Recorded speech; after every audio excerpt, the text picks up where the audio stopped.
Bonjour les fly, bienvenue dans cette nouvelle vidéo de construire son journal de bord selon la méthode Fly Lady. Aujourd'hui nous allons parler de l'étape 12, c'est le carnet d'adresses. Donc carnet d'adresses que je vous avais dit au début je comptais faire là-dessus, mais en redécouvrant l'étape je me rends compte qu'en fait c'était pas une bonne idée, vous allez voir pourquoi. Donc pour cela nous allons aller dans la section carnet d'adresses de notre journal de bord. Donc c'était la 6e section proposée. Et c'est là que vous allez glisser les intercalaires alphabétiques. Donc si vous ne les avez pas encore, c'est pas grave, hein, vous avez encore le temps de les prendre parce que ça va être un travail un petit peu long, mais qui ne vous empêchera pas d'avancer sur d'autres choses en même temps. Le tout étant de le démarrer. Donc la première chose à faire est d'ajouter les intercalaires et de mettre une feuille de papier entre chaque lettre de l'alphabet. Cela ne doit pas être une feuille spécialement formatée avec une ligne pour le nom, l'adresse, le numéro de téléphone, le téléphone portable, l'adresse mail, qui est la personne, etc. Énumérez simplement les informations que vous voulez conserver pour chaque personne dans la partie supérieure de la page afin que vous ne les oubliez pas. Donc c'est en ça que c'était pas une bonne idée mon joli carnet d'adresses que de toute façon je ne remplis jamais, hein. Faut croire qu'il me déprime un peu à voir parce qu'il est tout formaté. Et là-dedans, une fois que j'ai rempli le format classique, et j'ai plus de place pour mettre d'autres informations qui peuvent m'être utiles. Donc ces autres informations, Fly Lady vous en parle.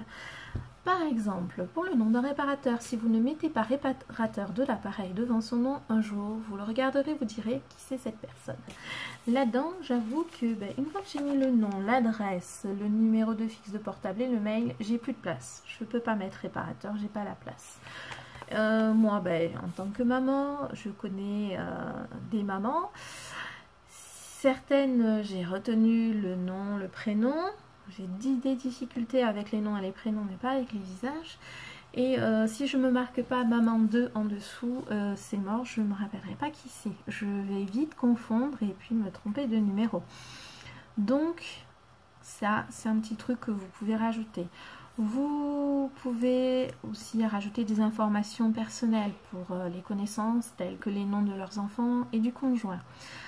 Après, une fois que vous avez rempli machin truc bidule, l'adresse, maman de machin chose, vous faites un trait et vous passez à la personne suivante. Tout simplement, hein, il n'y a pas besoin de faire une jolie mise en forme, etc.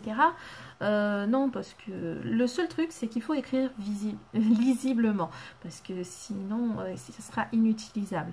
Mais n'allez pas chercher un joli truc, des couleurs. Non, parce que si vous commencez comme ça, vous n'allez pas le finir.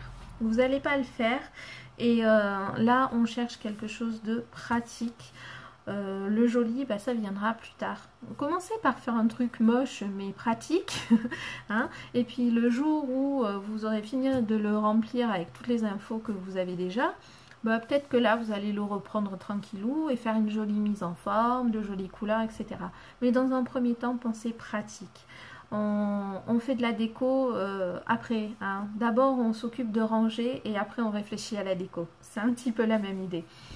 Donc vous allez me dire, oui, mais moi j'ai déjà tout ça, tout ce genre d'infos et même plus sur mon téléphone portable. C'est mon cas. Mais je sais pas vous, mais moi j'ai un ami, sa grande spécialité, nous l'a fait 3 fois presque d'affilée, c'est de faire tomber son téléphone aux toilettes, hein. Et après on voit un message sur Facebook, bon mon téléphone est cassé, envoyez-moi vos numéros. Voilà, donc c'est bien le téléphone, mais c'est limité. C'est-à-dire que le jour où vous le perdez, le cassez, vous le volez ou quoi que ce soit, eh bien toutes les infos qu'il y avait dedans ont disparu. Prenez-le comme une sauvegarde papier. Hein, c'est une sauvegarde papier qui va se trouver dans votre journal de bord. Journal de bord, que je vous ai répété à plusieurs reprises, est un outil pour toute la famille. Donc si chérie a besoin du numéro de la maman d'un des collègues de classe de mes filles, eh bien chérie pourra trouver le numéro avec l'indication maman 2 entre parenthèses dans le journal de bord. Si j'ai tout sur mon téléphone, il va être obligé de m'appeler, je ne serai pas forcément disponible. Donc s'il a besoin du numéro rapidement, c'est râpé. Alors que là, il aura directement. Et ça me fait quand même une responsabilité de moins, c'est-à-dire d'avoir en charge toutes les infos de toute la famille. Non, c'est mon journal de bord qui a toutes les infos. Voilà, c'est plus ma responsabilité à moi, c'est la responsabilité du journal de bord. Donc c'est un outil pour toute la famille et cette sauvegarde papier est importante pour vous et pour la famille. Fly Lady vous conseille de prendre votre minuteur et de le mettre sur 15 minutes pour avancer à coup de 15 minutes une fois par jour sur votre carnet d'adresses. Si vous n'avez que 5 minutes à consacrer, vous prenez que 5 minutes, c'est très bien aussi. Même à coup de 5 minutes tous les jours, vous allez vous le remplir tranquillement, votre petit carnet d'adresses, il n'y a pas de souci. Maintenant que vous entamez la construction de votre carnet d'adresses, oubliez les petits bouts de papier. Oubliez ces petits bouts de papier griffonnés avec le numéro, vous mettez directement au carnet d'adresses. Donc oui, dans les A, il y aura des AB, AC, AD, et puis il y aura des AA. Ce ne sera pas forcément dans l'ordre alphabétique absolu, mais ça on s'en fiche, ça restera dans les A. Donc à moins que vous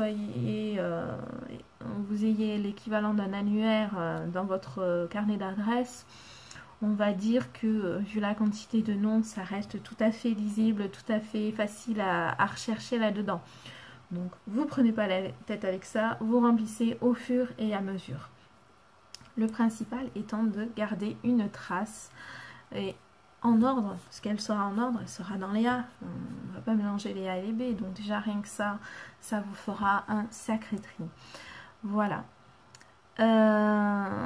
Si vous avez plein de petits bouts de papier comme ça, il est temps de vous les réunir.